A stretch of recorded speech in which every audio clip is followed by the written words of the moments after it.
everybody who is on Jehovah's side, come to this side, in like the tribe of Levi. And he told them, take up your swords and finish everybody else, like bloodthirsty, sadist. Jehovah, for me, in the book of Exodus, was just like that God was just. Hi guys, and welcome to Melly Moon Sessions. And in today's video I am going to talk a little bit about some few things that I noticed while reading the book called Exodus. Now you can find this book called Exodus in the Bible. It is in the 2nd chapter. So please watch this video till the end and tell me if you noted these things too in the comment section. So let's get right into it. So you know that this story, if you have read the story, you know that this story is set in Egypt, and that the Egyptians have enslaved the Israelites, and God wants to save the Israelites from the Egyptians. And so he chooses Moses, or he calls Moses to go and help him free the Israelites from the Egyptians. And so this is the first thing that I note, is that God likes to choose individuals to go and represent him. Like, he does not like to appear to the whole crowd. He only appears to a select few of people. And in this story, he appears to Moses and Aaron, and sometimes to the 12 tribe elders. The second thing that I note about this thing is that this particular God, and I don't want to call him God because God is too broad. In some versions of the Bible, he introduces himself as Jehovah, God of Abraham, Isaac, and Jacob. So Jehovah is his name, according to some versions of the Bible. So I will call him Jehovah, so that we don't get confused. Because even as you read this particular book, you realize that it gives the impression of multiple gods existing, because this Jehovah stands for the God of Israelites, like he is the God of Israelites. So that is to mean there is an Egyptian God and there are other gods, and that what you get in this story is that you get that this Jehovah is trying to stomp his authority and show that he is the only God, that he is the original creator. So you get the impression that there are other gods that he's kind of competing with.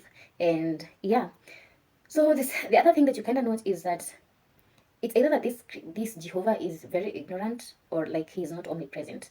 Either of the two. He is either not omnipresent or he is very ignorant, because it takes him years to hear the cries of the Israelites when they were enslaved. And it takes him so many, we don't know how many years, but from after Joseph's death till the death of the Pharaoh that ruled after Joseph's death, and a new Pharaoh was installed. So we do not know how many years exactly the Israelites were in enslavement, but it shows you that it's either this person did not know that these guys had been in enslavement, or he knew and he just wanted them to suffer like for a certain period of time and then like, come and rescue them after a while. Like, I don't know, but you get that impression when you read this particular book. So he finally decides to save the Israelites, and why he does this is because he remembers his pact with Abraham, Isaac, and Jacob, and he remembers that he had told them that he would always help them and his descendants and their descendants. And so he hears the cries of the Israelites, and finally he goes to save the Israelites, and he chooses Moses to help him carry out this mission. And Jehovah plans on using force to save the Israelites from the Egyptians. And making matters exciting is that this guy says that he will even harden the Pharaoh's heart to make it harder for him to release the Israelites, so that he could use more force on the Egyptians, so that he could prove to them who was the God. So like, you have to question, like, okay, now let's look at this from a logical perspective and say this is the ultimate creator, right? This is like the all-knowing, all-present, like supreme creator. So I would expect the supreme creator to come up with like amicable ways of solving solutions. But then let's not forget that he says that he is the God of Israel. He is not the God of Egypt. So he does not recognize the Egyptians. That's why he wants to destroy the Egyptians. Why not just go over to the Pharaoh and show himself to the Pharaoh, just as he showed himself to Moses, and solve the issues amicably? Why force? Why have to send plague, kill people, kill animals? Like, why so much destruction? Like, Jehovah is like sadistic. Jehovah is kind of bloodthirsty, because he keeps on getting angry. You find that in the story. Like, he gets angry at the Israelites. At some point, he tells Moses that if I stay with you, if I walk with you people, I might get rid of all of you because it will make me angry. And you have to wonder, this is your creation, Bona. Like, at some point actually in the story, Jehovah threatens even to kill Moses, and Zipporah, his wife, has to cut off their son's foreskins and throws it at Moses' feet. And this is what she says to him: "What a blood-smeared husband you turned out to be." Something that I also noticed that gives the implication that this Jehovah is not the only is not the only Jehovah. Is that even Moses himself, when he is chosen by this Jehovah to go and help him save the Israelites, he asks this particular Jehovah, he asks him, "What am I going to tell the Israelites when I go there? Who will I tell them sent me?" And in some versions it says that he tells them, I am whom I am. But in some versions it says Yes, tell them it is I, Jehovah, God of Abraham, Isaac, and Jacob. Clearly, the Israelites knew their other gods, and so they wanted an identification or a clear identification of which particular God actually sent this character called Moses. Something else that gives the impression of more gods is the fact that Pharaoh also, when Moses is sent to the Pharaoh, and Moses tells the Pharaoh that Jehovah has sent him to come and free the Israelites. Pharaoh admittedly says that I do not know who Jehovah is. Like, why should I even listen to you? I don't know who this person, who Jehovah is. So that is to mean that Jehovah was not very popular.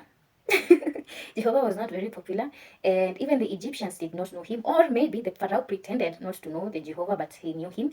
And so this gives the implication or the impression that there was other gods, and Egypt had maybe its own god. And whom then I have to ask, where was the Egyptian god when this Israelite God was raining his terror and his anger on the Egyptians for enslaving the Israelites? Why didn't the Egyptian God then step in? Egypt also had magicians that would perform the same miracles that Moses had been taught by Jehovah to do. For example, when he turns the rod into a serpent, he turns blood into water, and he makes the frogs all over come from different places. All of those miracles that Jehovah can perform and teaches Moses to perform before the Pharaoh. The Pharaoh magicians can also perform the same miracles. This is to mean that miracles were like something common in like those ancient times. That is to mean like even normal people, maybe they were these magicians, like they trained themselves, but it was like normal that Pharaoh was like, that does not impress me. Something else that I noticed that this guy likes yeastless bread. So I want to say he's allergic to yeast. He does not like yeastless. He does not like bread with yeast.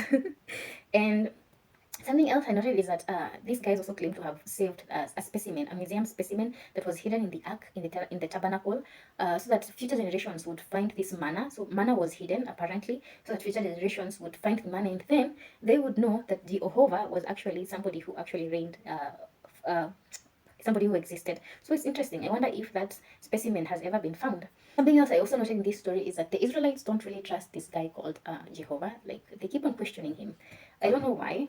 This character called Jehovah is very okay with slavery. Like, he does not mind slavery. Actually, to him, slavery is just like the norm, the day. So you see this over and over and over again when even in his rules he tells the Israelites how they can treat their slaves. Something else that we should also note from this story is that how this character called God or Jehovah has been given these very human traits. He's jealous, he gets angry, or is the other one? He likes blood, like he's bloodthirsty, he wants to war, like he wants to fight, he's egotistical, like all of these characters that are like human, he has them. And at some point it even gives the impression that this guy eats, because unleavened bread, he keeps on insisting that the bread be unleavened, yeast-free bread. He also keeps on insisting that his meat be burnt. So I'm also getting the impression that he likes nyama choma, because yeah, it's given very human characters. So you can't you think, you wonder, was this like an extraterrestrial being? Like, when I read Eric Van Doniken's book, Ancient in Search of Ancient Gods, and he gives the perception of that these gods we read about in the Bible, these were not like this God that we think God is. These were just like extraterrestrial beings. These were just like beings from another planet that had come to Earth, and they were superior to us because they were way ahead of us in terms of civilization and advancements in technology.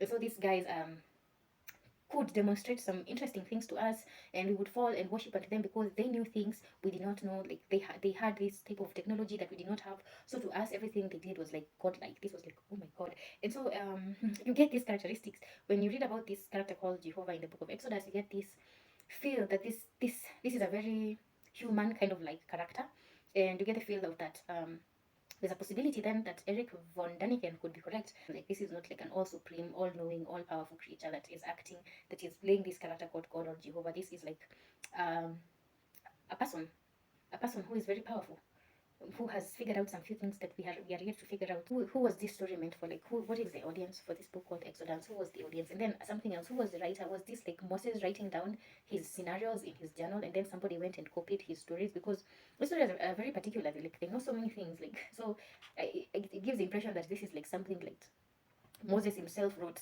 and then somebody just copied his notes. These are just some of the few things that I found out while reading this very interesting book called Exodus. Tell me if you also realized some of these things while you were reading this book in the comments. And as usual, guys, have a lovely day. Bye bye.